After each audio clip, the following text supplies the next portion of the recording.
Hey everyone, I'm Josh from before. We're here to celebrate 8,000 subscribers, which is really amazing. We had just hit 7,000 a couple months ago, right before I moved from the old place to this new toy room. And in that time, I've been making fewer videos. So for us to like coast from 7K to 8K during this time of fewer videos is amazing. Thank you for being patient during these past couple months while I've been getting settled into the new toy room. I will be getting back into my normal rhythm, and I will be giving you a updated shelf tour. But the place it's still not ready quite yet. Part of the reason it's not totally ready is because a big chunk of it has been taken over by Kickstarter comic book stuff. Boxes and boxes of boxes of the books, of the trading cards, the stickers, not just that fun stuff, but also the kind of boring stuff, boxes of these bubble mailers, shipping stuff. The boring stuff that you don't want to think about when you have to do, the math to run a Kickstarter campaign, you got to include this stuff. But now most of those are out the door. The books are on their way to you. They might be in your hands already. If yours hasn't shipped yet, it is going out this week. Be sure to give me your address if you haven't already. Big thank you again to everyone who did support the campaign. And even if you didn't, and you still just kind of put up with my promotional campaign there for a big solid 6 weeks or so, I appreciate you. So the books are going out. The room's not ready for a shelf tour yet, but we got to do something to celebrate 8,000 subscribers. Here's what I'm thinking. I teed this up in one of my recent reviews. I gave you a little glimpse of my current theatrically released Batman movie ranking. And I think it caused no shortage of raised eyebrows because I got some unique choices in my list, and I would love to talk about it a bit. So I'm not going to go into each movie in depth. I would love to do that down the road and maybe do a dedicated video on most of the movies in this list because I think we could have some fun doing some deep dives. This I just want to kind of, hit them all and kind of give you a sense of why I chose what. Like I said, this is my current ranking. If you'd asked me a couple months ago, my ranking might have been very different. It's just kind of how I'm feeling that day. And this is just my opinion, right? I don't really believe in objective rankings. There's no such thing. And this also isn't my idea of definitive Batman. I don't really subscribe to that idea either. The thing I like about Batman is you can do him so many different ways. Serious, campy, colorful, dark, you get it. And then of course these are Batman movies, right? It's like pizza. Even bad pizza is pizza, right? So even the lowest ranked movies on this list, I love to watch them all the time. Good, bad, better, worse. I'm not really particularly interested in assessing the movies in that way. These are just kind of my personal feelings, right? We can live with that, right? Of course, I want to hear yours as well. You, by all means, respond to my list. But the thing that about all the movies on this list, you could tell me that any of the movies on this list were your favorite movie, and I would say, yeah, that I see why you like it. So let's dive in. Number 1 is Batman Begins. This one I think just has the most of what I really want to see in a Batman movie.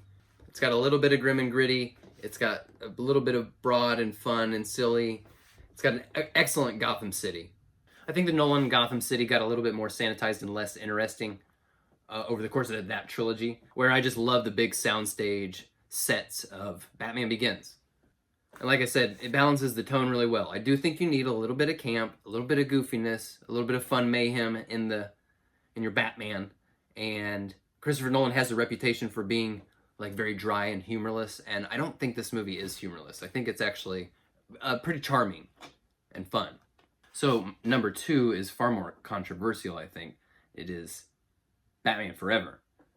You might find that ranking shocking, and I am sure part of my appraisal is colored by my nostalgia because I was a kid when the movie came out.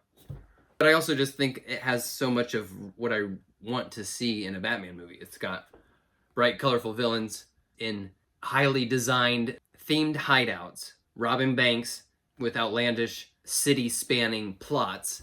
You know, it's got an amazing Batcave. It's got an amazing Gotham City. Robin is in it. I think it's great. I think it's long overdue for a cultural reassessment. I think it gets unfairly lumped in with Batman and Robin when they're very, very different.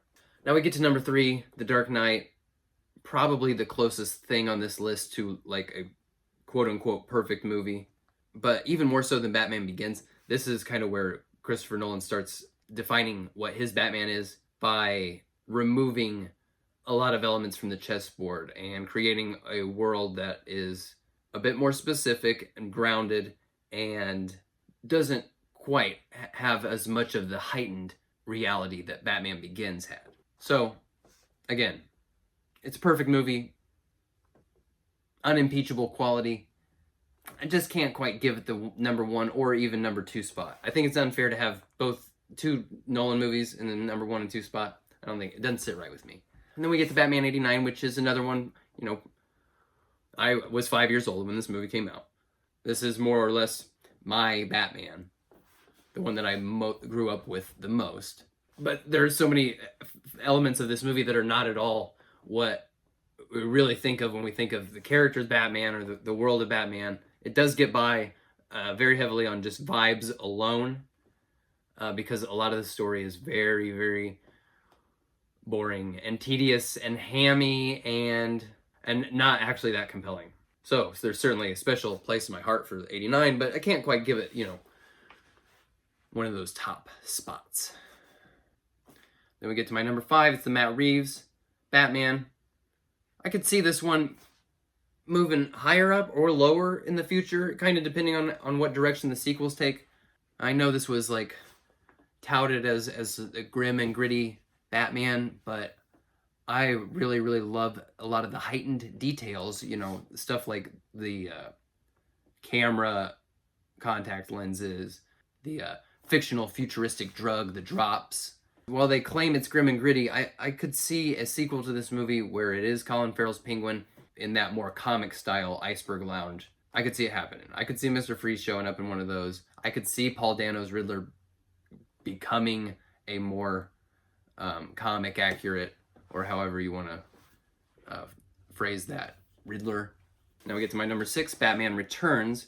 Another great example of just taking artistic license. There is very little in these characters that reflects what we know about them from the original source material, and yet this movie rocks. It's iconic. Number 7, Mask of the Phantasm. I do think the animated series Batman is as close as it gets to a definitive Batman. And this movie, an amazing Bruce Wayne story, a new villain with a vendetta against another villain. I love the way this kind of plays out like so many of those great animated series episodes where a tragic story plays out and Batman just kind of witnesses it. And he does his best to try to appeal to the humanity of the villains and just can't quite get there. Great story. Number 8 is Lego Batman movie. I gotta admit, this is probably the one on this list that I would rewatch the least often. You know, it's meant to appeal to a different age range. But I really love the Saturday morning cartoon kind of quality of it. I love how many villains it incorporates, how many characters from the Batman universe that never get a fair shake in a lot of the movies. They get a time to shine in this one, so I appreciate that. Number 9 is Batman v Superman. Of course, the director's cut is the vastly superior version of this movie, and I do like Zack Snyder, and I do like Ben Affleck's Batman, but I think making this the sequel to Man of Steel was just the wrong decision, and it's just tries to do too many things at once, and I don't think they all work. I would rather have seen a Man of Steel 2 and then maybe standalone Affleck Batman movie, and then try to do this. But the things this movie does well, it does very, very well, and I think they're really badass. Number 10 is Batman and Robin. This is a bad movie. It is a very watchable bad movie. The negative criticisms of this movie were completely fair, but unfairly blew back onto Batman Forever. I don't think it's entirely Joel Schumacher's fault that this movie is so bad. Batman Forever was well received and very popular, and they just ratcheted up all of those campy, bright neon qualities from that movie. They ratcheted them up too high. They turned them up too high, and then they designed the movie around the merch, and the final product suffers. It's bad. I admit it's bad. I just don't think it deserves to be at the very bottom. And we get to number 11, which is Batman 66, the movie. Again, not bad. Does it deserve to be called worse than Batman and Robin? Not necessarily. It's just I'm going to be less inclined to kind of want to rewatch this again. And I really appreciate the knowingly campy writing of the 66 series, but it's just not a well that I need to keep going back to. It's just a little tired and rote at this point, and I just don't revisit it that often. And then dead last, number 12, I've just recently kind of turned against this movie in a pretty significant way. It's The Dark Knight Rises. It does have a number of things that I like a whole lot about it, but this movie just can't make up its mind about what it wants. It wants Bane to be a revolutionary, but it also wants him to just be a pawn for somebody else's scheme, and it wants his revolution to be both liberating and oppressive. It's just trying to do too many things at once. And I'm not opposed to any of those ideas that it wants to explore, but it's just a chaotic mess, and it is so breathlessly paced that it's borderline incoherent. This is one of those movies where I think this might seem like an oxymoron, but if it was a half hour longer, I think it would feel shorter, because the story structure keeps trying to change the status quo. It never has time to breathe or settle into those new status quos. And I think the Gotham City looks antiseptic and empty and boring and bland. And I think that's kind of the point. They want it to be this kind of crimeless, clean city, but it's just miserable to look at. I think we should get into it more in a dedicated video, because I do have some bones. I got a lot of bones to pick with Dark Knight Rises. I think it's a jumbled mess. That's my ranking. I'd love to hear yours. We don't have to fight about it. Like I said, if your favorite is Batman 66, I understand why you like it. If your favorite is Batman and Robin, I can see why you like it. That's the great thing about Batman. It doesn't have to be definitive. It doesn't have to be ultimate. You're free to like what you like. You don't have to make excuses for it or compare it to anybody else, because that's kind of my point in all this, is better or worse. That's a boring conversation. What's interesting about it? What doesn't work? We can have those conversations without trying to bury the ones that aren't our favorites, right? We should celebrate all of them. That's probably super hypocritical to say in a ranking video, but hopefully you get the spirit of what I mean. And until next time, folks, I will talk to you very soon. Thanks for watching. Bye.